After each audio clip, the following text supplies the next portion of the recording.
Welcome to Full PreFrontal, the show that exposes the mysteries of executive function. This podcast is a collection of conversations about the role of the prefrontal cortex, which impacts your focus, planning, problem-solving, emotional balance, and independence. So join us as we explore executive function and the science of learning. And now, here's your host, the founder of EXQ, Sucheta Kamath. Welcome to Full PreFrontal, exposing the mysteries of executive function. This podcast is fueled by three goals. One, to explain what executive function is and the role of prefrontal lobes in self-actualization. By translating the research findings from neuroscience, psychology, sociology, and many, many other fields in a meaningful ways so that people can actually appreciate the complexity of it. Number two is to help connect the plight of the current self with the vision of the future self. And the third goal is to help people create a playbook for personal success by mastering executive function with all the tools that our incredible guests bring. One such barrier today we're going to talk about is if you want to better yourself, something encouraging needs to come from within. And however, who's sitting inside? There's a highly critical person sitting inside, and there's a self-critical internal dialogue such as "you're stupid, you're an idiot, you'll never amount to anything, what's wrong with you?" That's pretty much my one-line summary is what's wrong with you. So we need to really rethink if this is the right way to bring upon change, and are we making that tone, tuning out that sound, and is it really tuning down or tuning out the sound or reprogramming the tape recorder? And that's why it's so critical to understand the research that my guest is going to present. And welcome. This is Dr. Kristin Neff. She is currently an associate professor of educational psychology at the University of Texas at Austin. She's a pioneer in the field of self-compassion research, conducting the first empirical studies on self-compassion nearly 20 years ago. And this is really important to understand, people. If you ask your grandmother, she probably will say, yes, be nice to yourself and the world. But to empirical study means somebody has to actually measure it. So this is not a small feat. And then in addition to writing numerous academic articles and books and chapters on this topic, she's the author of the book Self-Compassion, The Proven Power of Being Kind to Yourself. She also she has developed many programs, but along with Dr. Chris Germer, she has developed an empirically supported training program, and that's called Mindful Self-Compassion. And we will be linking a lot of resources that she has created for us, but this is a course I highly recommend. Lately, I've been recommending to my clients, particularly those who need a little TLC when they're alone. And this is really valuable to be with you and Dr. Kristin alone on the computer so that you get the guided instructions that you need. And lastly, she's going to publish a fantastic new book. I can't wait to read that. It's called Fierce Self-Compassion: How Women Can Harness Kindness to Speak Up, Claim Their Power, and Thrive. So welcome to the podcast. Oh, thanks for having me. Excited. So excited. And I love this. We'll talk about this fierce compassion, and particularly you have addressed it to women. So I can't wait to hear that. So let's begin. Since our podcast is about executive function, which entails this adaptive flexibility, goal-orientedness, intentional focus, and goal-directed persistence. And a lot of these skill sets that require somebody to be in charge, to guide the self into maybe better outcomes for the future self. So you as a psychologist, as a researcher, but when you were younger, as a child and a young adult, when did you discover your knowledge about self, or this ability to reflect upon your strengths and challenges and use specific strategies to get things done? How were you in executive function? Well, I mean, developmentally, it usually happens sometime in adolescence. And I think I was about average, or I definitely, I was pretty good, for instance, at studying. I got good grades. And I think part of that probably is because of good executive function skills in terms of, I was aware when I understood something, when I didn't, when I had to restudy something. But, it's funny. It wasn't really until later. I mean, I mean, it's not quite sure. I was always kind of interested in spirituality. For instance, the book, Ram Dass's book, Be Here Now, was on my coffee table growing up. I love So I that. suppose I was reflecting on things like mindfulness at a pretty young age. And mindfulness is a little bit different than executive function, although they're closely related.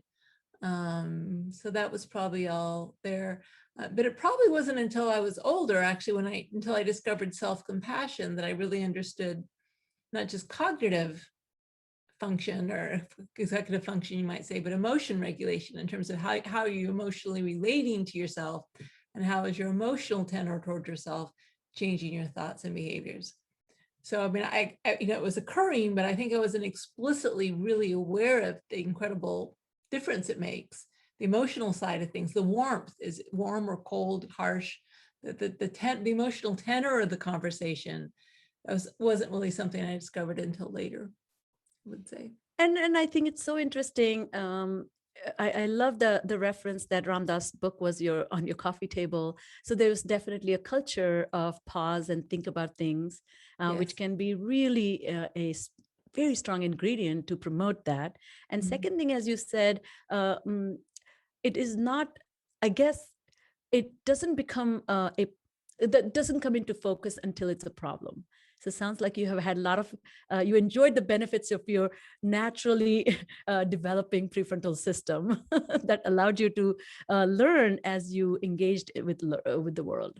That's right. Yeah, that's right. It was useful, right? It allowed me to get good grades and think well and all those things. But as you know, thinking is useful in some respects, and it causes a lot of suffering in other respects, right? Exactly. And so it's like, yeah, it's also a problem, especially if you take everything you think really literally and really seriously. So, since we, there's so many things to talk about. There are several different aspects of your work in self-compassion that I'm really looking forward to us exploring. But for starters, I know your postdoctoral work was focused on uncovering the potential downside of the quest for higher self-esteem. And I love this 80s movement that said, let's cultivate self-esteem in children. Yeah. But you too have discovered, or rather you came to realization that it's probably not the best idea. So what are the pitfalls that you have uncovered that have emerged from this 80s movement of the pursuit of high self-esteem? And how are self-esteem and self-compassion similar? And how are they different? Right. So, yeah, so there was actually a big backlash in psychology, especially social psychology, against seeing self-esteem as a panacea. Now, first of all, just to say, what is self-esteem? If you define it as an evaluation of self-worth, I'm a worthy person, I'm no good, somewhere in between. And we certainly know that it's better to have high self-esteem than low self-esteem, because a lot of psychopathology stems from lack of feelings of worth. Right? So depression, anxiety, in the extreme case, suicidal ideation. But what psychologists were discovering is a lot of the ways people get their sense of self-worth are pretty unhealthy, right? So for instance, social comparison, people have to feel special and above average, especially in American culture. Yes. We need to feel special and above average to feel good about ourselves, which means it sets up this constant social comparison. Is he more successful than I am? Is she prettier than I am? Is she smarter than I am? All those constant comparisons, as we try to feel special and above average, means that we're kind of pitting ourselves in competition with other people. So for instance, why do little kids start to bully others, either with relational aggression or actually physical aggression? Part of it is the quest for self-esteem. They're trying to feel more powerful, like the cool kid, by picking on or putting others down. So that bullying behaviors, continues into adulthood in sometimes more subtle ways, sometimes not so subtle. So that's a problem. Narcissism is also a problem that stems from the quest for high self-esteem. Some people are so invested in having high self-esteem that they start distorting reality. They see themselves as superior. They can't even entertain any sort of criticism of themselves, because it would be, it would be just too much to lose their self-esteem. So they start distorting and start to gaslight and all those things, which are a problem. But probably the biggest problem with self-esteem is that it's contingent, typically, not always, right? But it's contingent on success, right? So people are, for women, actually, the number one domain of self-esteem in which we invest our self-esteem is appearance. So you have high self-esteem when you look the way you want to look, and you don't have high self-esteem when you don't look the way you want to look. And because of the standards of beauty are so impossibly high for a woman, that sets up a lot of suffering for a woman. But also other things like approval, how much other people like you. It's not like how much your mother likes you, it's how much other people like you. It's a really kind of poor source of information, but we invest a lot in that. And then also performance, right? Am I doing well at those things that are important to me, whether it's school or sports or work? And so it's kind of a fair weather friend, right? Self-esteem is there for you when you succeed, but what happens when you fail in those things that are important to you? Your self-esteem deserts you. And I was learning all about that in my postdoctoral studies, and I'd been practicing self-compassion, which is not a judgment or an evaluation of worth. It's a way of being kind to yourself, just because you're a flawed human being. It's an intrinsic, unconditional sense of self-worth. All human beings are worthy of a compassionate, kind response. And so when you relate to yourself with kindness and support, it's there especially when you need it. And that's when you fall flat on your face, or you get rejected, or you're feeling badly about yourself. You can say, well, okay, maybe I didn't succeed at this goal, but just because I failed doesn't mean that I am a failure. It doesn't, damn my sense of worthiness as a person. And that's really where you might say it's a healthy source of self-esteem, because if you have more self-compassion, you're also going to have higher self-esteem, but it's not contingent the way it is for most people. And thank you for taking the time, because I think many listeners may just have these compartmental notions of things. You somehow have, or you gain self-esteem by almost like planting seeds. It's a process of living a life where you have a relationship with your experiences, and you really showcase the difference between how we relate to success versus how we relate to failures. Right. And those who relate to them with equanimity are likely to do better. But I was just going to weave in some recently I kind of read this interesting data about narcissism. The longest study, I think they tracked people between 1982 to 2009, and there's a real surge of a higher responses to questions says, I think I'm a special person, I like to be the center of attention, I have a natural talent for influencing people. So they tend to boast a little bit. But one cute study I thought was so funny was this song lyrics. Over time, they found that the words such as I, me, mine have significantly increased, and we, us, and social have gone down. So I think, so let's talk about self-compassion, and also maybe you can help people understand that self-compassion is not a weakness, because I think there's some warped idea that beating yourself up feels right thing to do. It doesn't feel good, but feels like if I reprimand myself, I'll perform better. So where are we getting it wrong? Right. So, that used to be the idea with parenting as well, right? That, spare the rod, spoil the child. And what we know from the parenting literature is, you might get your kid to obey, but you're going to really damage that kid in many ways psychologically that are going to be harmful to their success in the long run, right? And so what we know is, authoritative parenting, where you're firm but warm, is actually the most successful type of parenting. And the same with self-compassion, right? So self-compassion isn't like just letting yourself off the hook, just saying, okay, that's fine, I robbed a bank, oh well, it's not mushy, it's not indulgent. So if we care about ourselves, just like a caring parent, we're going to want to achieve our goals, we're going to want to work hard, we're going to want to learn from our mistakes, we're going to want to grow, we're going to stop, we're going to want to change unhealthy behaviors. But we do it because we care, not because we feel we're inadequate as we are. So, it's like the motivation of care as opposed to the motivation of fear. And the research is very clear that it's more effective, right? We have less fear of failure, because if you know that it's okay if you fail because it doesn't damn your worth as a person. It's like everyone fails. Then when you fail, you can say, okay, well, I failed. Everyone fails. What can I learn from this failure? And so that type of learning orientation actually makes it a lot more easy to succeed because we know that failure is our best teacher.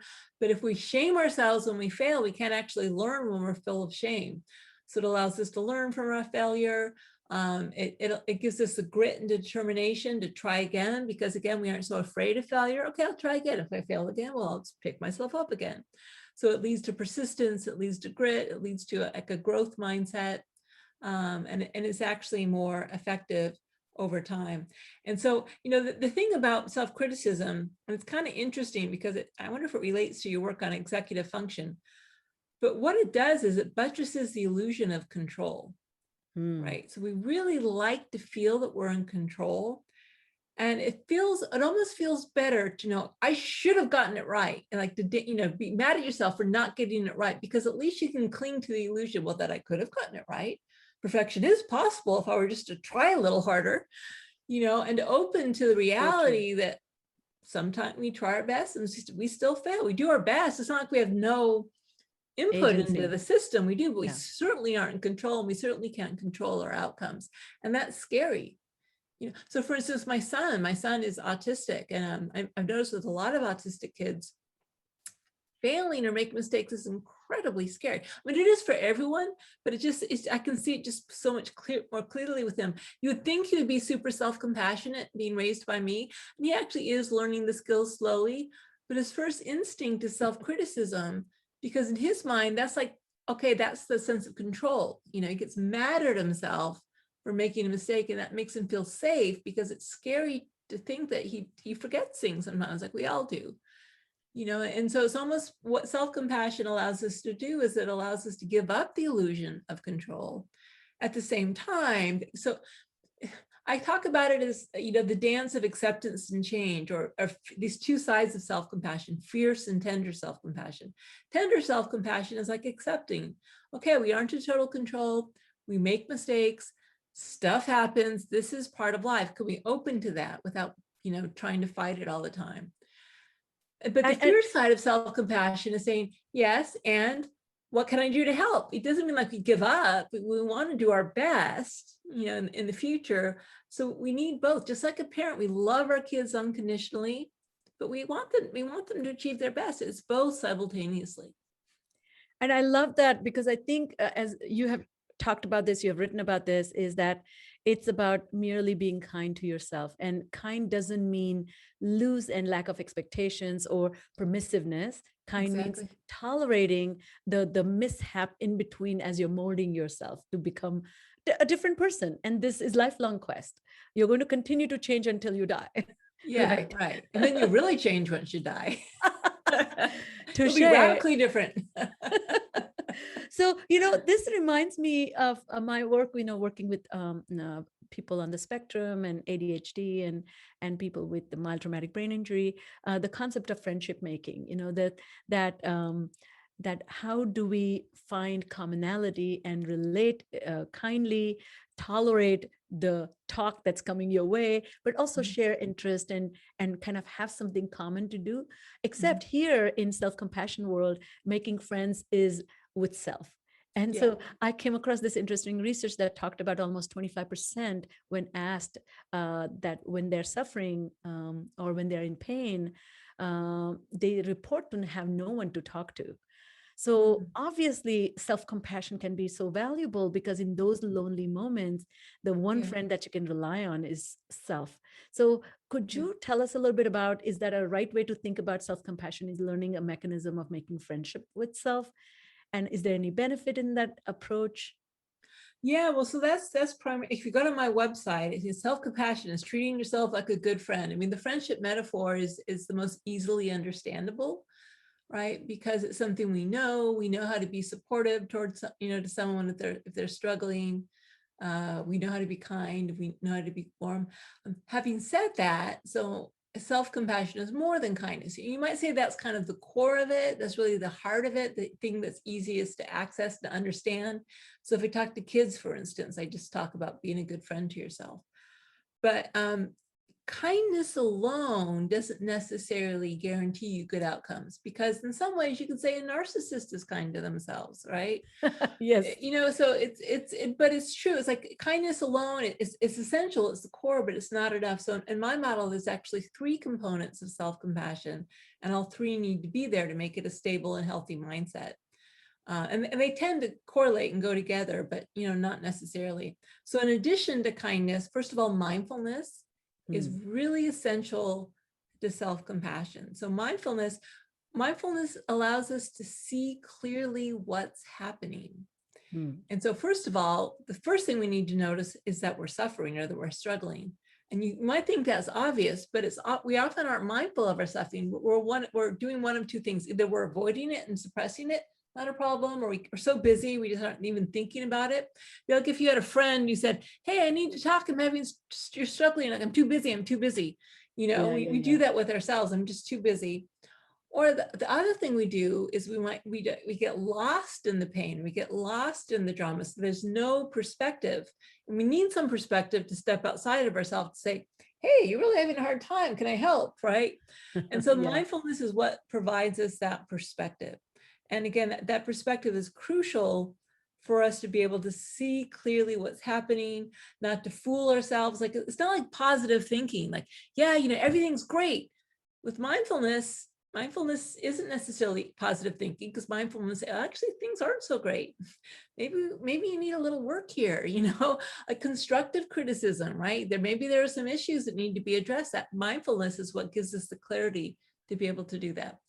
And then really important is a sense of common humanity, right? So compassion by definition is a connected way of approaching suffering, right? So as opposed to pity, which is like feeling sorry for someone or feeling sorry for oneself, the word in Latin, "com," means with, to suffer with. It's like inherently connected. I love that. That's why you would like it, Sushita, if I had compassion for you, because like, hey, I've been there. But you wouldn't like if I pitied you. It's like, oh, I feel sorry for you. Right? Yes. Night and day in terms of the feeling, and also night and day in the terms of how we approach ourselves. Yes. So we're framing it, again, it's kind of that larger perspective. It's not actually, even though it's called self-compassion, I once had a Buddhist monk say to me, "Oh, you just mean inner compassion. Like you don't need a self with self-compassion." In other words, it's just compassion directed inwardly and outwardly. But in many ways, the sense of self recedes in self-compassion, because it's not about me. It's about, oh, this is the human experience. Everyone's imperfect. Everyone struggles. I'm not in total control of things. What's happening is tied to so many complex causes and conditions that are way beyond my ability to, control what's happening. And so, and that the research shows that as well, that people are less self-focused. I mean, self-criticism and shame are incredibly self-focused states of mind. And when you counter that with self-compassion, you're actually less self-focused. I love that. Can I share a story? It reminded me of a story. Yes. Of course, in all traditions have the stories to illustrate the point, but there was a beautiful, a young monk goes to the master and says, well, what is compassion? So he says, "Come with me and stand here by the window." And from the window, they can see a beggar who's sitting on the street and begging. And an old lady passes by and she throws a gold coin in his lap. And then a few minutes later, a merchant walks by and throws 5 coins in his lap. And then a little boy goes by and the beggar gives him a flower. And so then the master turns to the student and says, "Who do you think is most compassionate?" So the student says, "The merchant."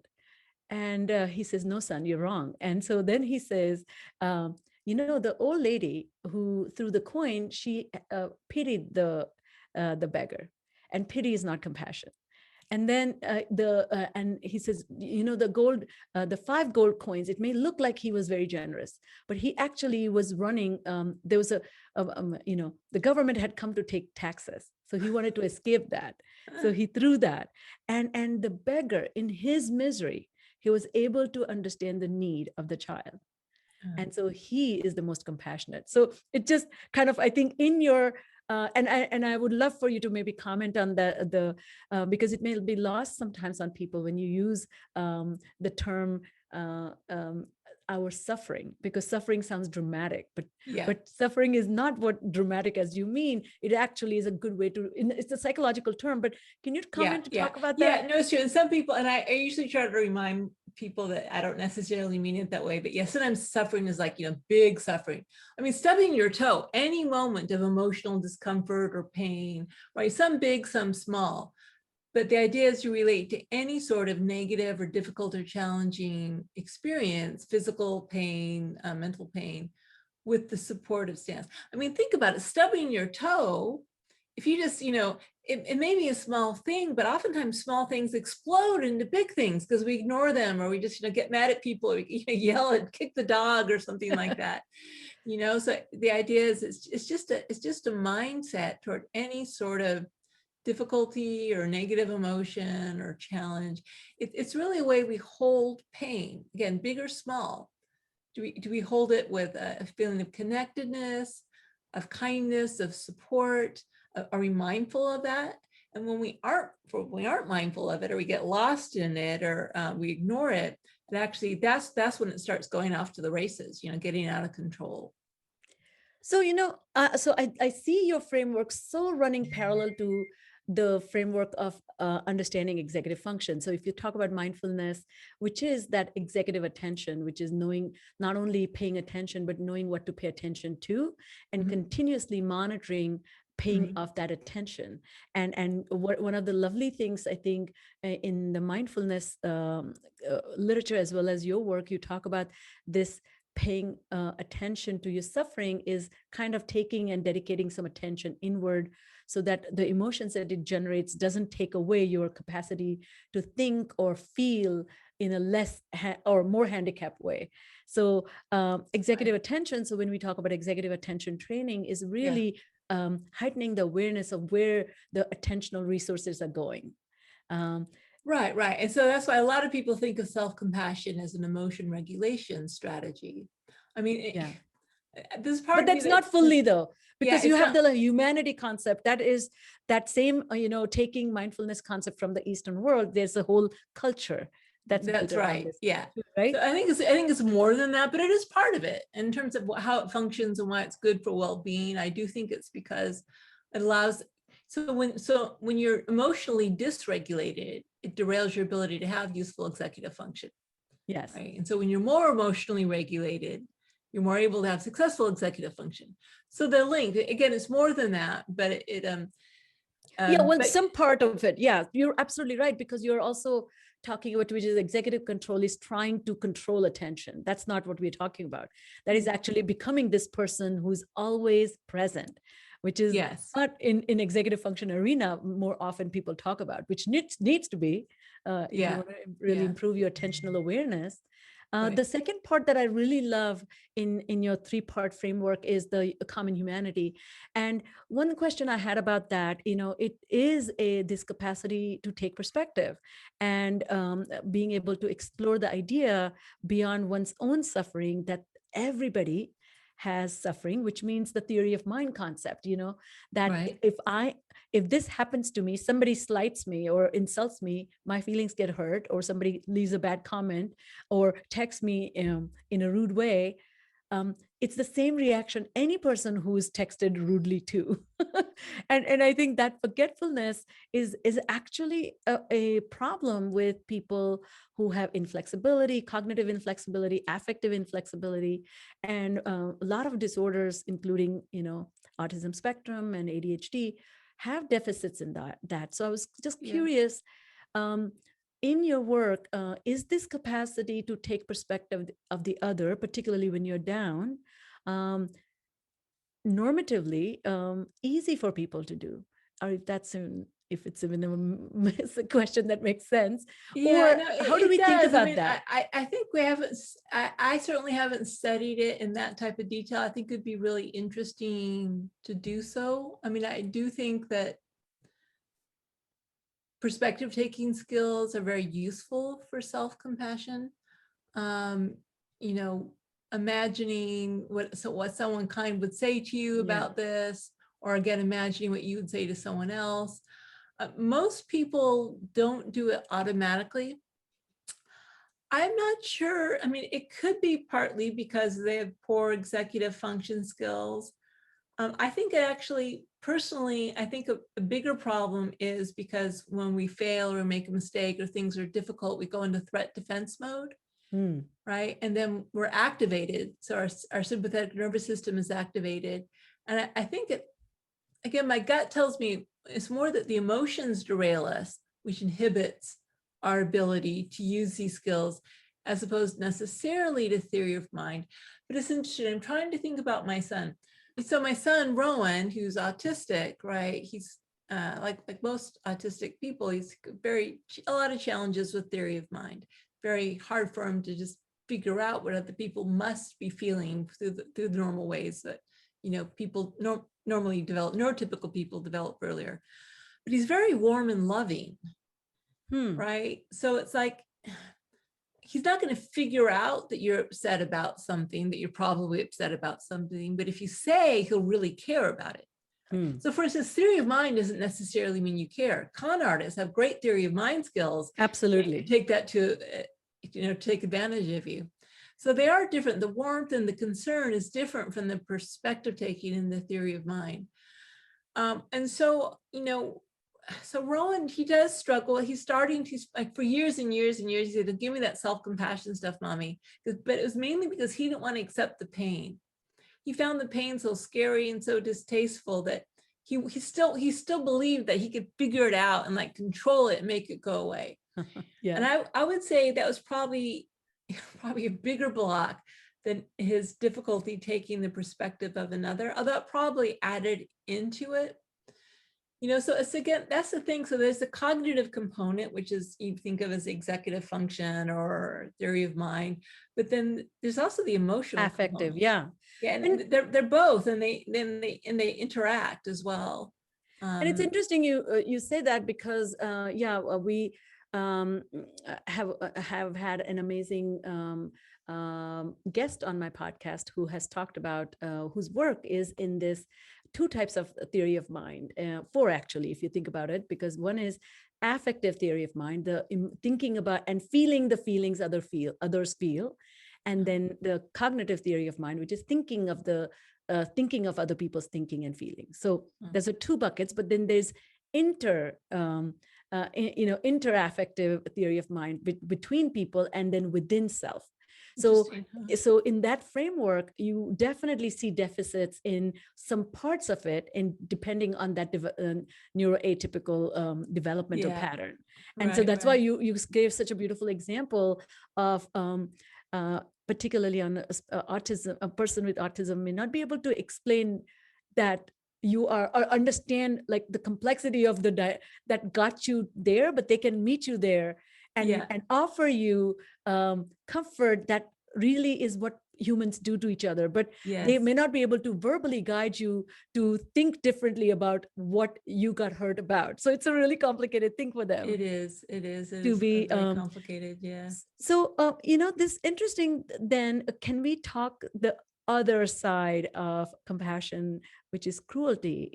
And because you talk about this recognizing humanity, is cruelty more coming from inability to recognize the humanity, or is unwillingness to recognize because it benefits self? It could be both, of course, but what are your thoughts about the role of cruelty, and why this F to F, the not having face-to-face interaction, particularly on the internet, when you leave comments, you see the more cruel side of people.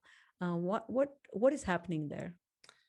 Yeah, well, I mean, it's like so many things. I think it's not a million miles away from what happens internally. It's like we dehumanize people, right? Yeah. So when we're feeling the humanity of ourselves or other people, we naturally tend to be kinder, right? When we feel connected to someone we care about. But when we aren't feeling their humanity, we tend to, we take our negative emotions out on them, right? Some people try to exploit others or abuse them. I mean, what's really interesting is most people, if you get their scores, a self-report score of their compassion levels, they're like 4.5 out of 5.0. I mean, most people are off the charts in terms of compassion for others. And then you look at the world, right, is actually not very compassionate. And so I think there's a lot of, I mean, some of that social desirability bias, but also I think some of it's context, like we're compassionate to some people that we relate to. In group, people. Yeah, and we aren't compassionate to others, that we kind of call others with the other side of the political spectrum, or they aren't part of my life, so I'm just not really going to think about them. Yeah, it's complicated. I wouldn't presume to be able to say I had a really good answer for that. But one thing I do know is that self-compassion, actually, because of the ability of self-compassion to hold all the difficult stuff like anger and shame and insecurity and greed and all these things that drive a lot of these negative social interactions, the more self-compassion we have, the more we're able to have compassionate relationships with others. Sorry. So it's not the case that we must be self-compassionate before we're compassionate to others, because in fact, most people are more compassionate to others than themselves. So in fact, the majority of people are a lot more compassionate to others than themselves. So it's not the case that you have to have it, but when you do have it, it actually enables you to sustain being compassionate to others without burning out. It also helps you deal with your own negative emotions in a way that may end up harming others if they aren't processed or dealt with in a healthy manner. And it's so neat, this conversation about some clever ways to first manage your emotions so that you can come to a place where you can then activate the compassion that you need to feel, and compassion for people who don't deserve it, or who have legitimately hurt you or hurt your people or whatever. I recently came across Natalie Wynn. She is a transgender activist and a YouTube star, and J.K. Rowling, author of Harry Potter, said something really interesting and unacceptable, if you ask me, about some hateful thoughts towards transgender, and so she did a YouTube video on it, and it was such an interesting pivot. So she said, because Natalie Wynn herself has a great following, she could have just spewed hate and kind of fed into that how people are, and lambasted her. She just took her perspective and say, if this is what you were saying, let me give you some more information, so maybe you will understand why you said is probably not what you would have said if you knew this. So it was such a wonderful way to present it. But yes, it did require, and then I later on heard Natalie Wynn's interview, and she said it took a lot to do that. So, I think lastly, I want to kind of come in the space of morality, and the benefits of compassion are enormous, as your work shows that it's a predictive of well-being. It also is a better alternative than pursuing self-esteem. It is linked with coping and resilience. It leads to healthier behaviors, not just for the sake of outcome, but just living a better, well-lived life. And relationships. And relationships. Oh, well, then before we talk about morality, maybe you can help me understand the research in relationship. And I want to give you a cute story, if I may. So my parents, my father was a big fan of china, of fine bone china. And so we would have sets in India, you drink tea and saucer and very, kettle, like very British influence there. And my mother, God forbid, was a little bit not so careful. And so she would chip, and he would get really upset because that was one thing that he really cared about. And so one day she went to her dear friend's house, who also had even bigger collection and fancier china. And then the wife dropped one of the cups and broke it. And the husband said, "Oh, poor cup. It has to end your life. It was such a sad day for you. But you know what? Thank you for serving us." And then he went on picking up trash and threw it. So my mom came running home and told my husband, my father, "You won't believe, this is what I witnessed." And she said, ever since I told him that story, he never, ever made a big deal of any glass or cup or mug chipping, ever. And that just changed their relationship. Their fights were about not big things. It was about the cup. And then they stopped. So tell us why it's so valuable when you're compassionate towards yourself, not other person. It actually elevates the relationship. Yeah. So for instance, we did a study with couples long-term, a year or more in a romantic relationship, and people were described by their partners. If the more self-compassionate they were, the more they were described by their partners as being caring, intimate, less controlling. People were more satisfied in Oh, lovely. relationships when their partners were self-compassionate. And basically what's happening is, well, first of all, if you can meet a lot of your own needs, you aren't so dependent on your partner to meet your needs exactly as you want them met. Oh, Right, that's you've got more profound. resources yourself to find some, inner ways to be happy or to deal with some of your issues. So you aren't expecting so much of your partner. And so one of the things that happens is you're less controlling, for instance. If you can meet your own needs and you have your own space, you can actually give your partner more space. Another really important thing is it leads to more authenticity in relationships, because when you can accept yourself and your flaws and be kind and supportive to yourself, you can be more authentic, which Oh, allows for more yes. intimacy, right? So Sounds there's a lot beautiful. of research showing that the kinder you are to yourself, the more you're able to, like, for instance, be forgiving toward others and take their perspective. So it definitely is good for others as well as oneself. So I will change my mind and we'll end with how do we gain self-compassion? And you have wonderful, well, the most recent guided meditation that you have added is my favorite, by the way, which is the fierce compassion. Oh, And really? Oh, wonderful. Yeah, I just added that. Yeah. So I love that. So tell us what we can do and tell us what's going to be in your new book. yeah, so just to say, so my new book is called Fierce Self-Compassion, how women can harness kindness to speak up, claim their power, and thrive. Because there really are these two sides of self-compassion. There's what I like to call the tender side and the fierce side. Both are equally important, and we need both, and they need to be balanced and integrated. So again, the tenderness is more the accepting, soft, gentle, nurturing side. But the fear side is like the protective side. For instance, you talked about morality. Standing up to injustice is a crucial act of self-compassion, right? So Oh, wow. Me Too Yes. movement, Black Lives Matter movement, all Oh, the yes. movements toward greater equality. These are acts of self-compassion, and even if you aren't part of the group, like I'm a white person, but what happens to people of color impacts me as well. So it's really all self and other at some level. That distinction kind of breaks down.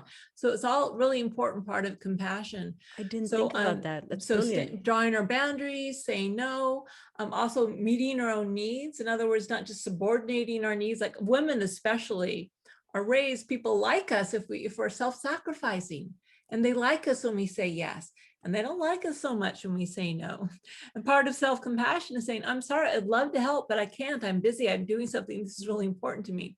And it's not like it's not selfish. You're prioritizing yourself over others, but people compromise more. It's like, yeah, my needs are important, your needs are important, and really valuing ourselves in addition to others is really an important part of self-compassion.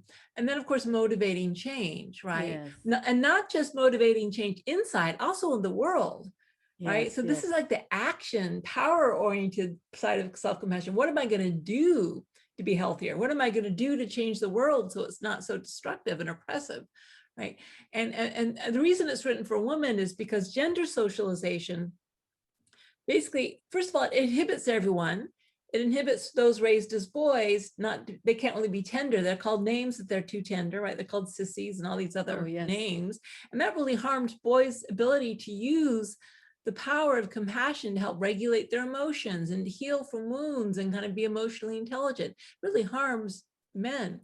But for women, of course, they're allowed to be tender and nurturing, but they aren't allowed to be fierce. They aren't allowed to get angry. They aren't allowed to speak up, at least traditionally. Obviously things are changing, but the vestiges of this are still there and still impacting women. And so that's why I wrote this book, especially for women, because compassion is part of the female gender role toward others, not toward ourselves. We kind of know compassion. We're kind of compassion experts. So Yes. again, we're kind of doing this twist because I like to call it our mama bear energy, right? Yes. We know how to be mama bear. We know how to be fierce for others, to protect our children, right? Or to protect people we love. And that's in us. But it's only allowed to come out in the context of protecting our children. It's no, we can tap into that same ferocity to help ourselves, to protect ourselves, or to protect our fellow sisters, or, whatever, to protect people in general.